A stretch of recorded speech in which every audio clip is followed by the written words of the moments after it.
Hi everybody, this is Coach Julie. So today is first day ng blind auditions. We're very, very nervous, kind of scared, but we're also very, very excited kasi panibagong batch na naman ng mga talents ng mga bata.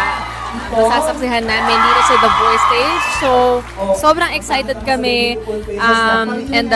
Syempre, yung mga talents na mapupunta sa amin. Sa akin, kay Coach Tel, kay Coach Pablo, kay Coach Billy. So, you have to watch out for it.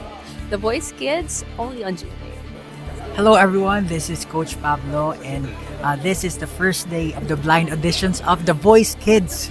And sobrang excited na po kami lahat pumili ng mga batang super talented na napupunta sa team namin and excited na kami i-share yung lahat ng knowledge namin. And I'm sure with these talented coaches talagang magagabayan yung mga bata ng tama.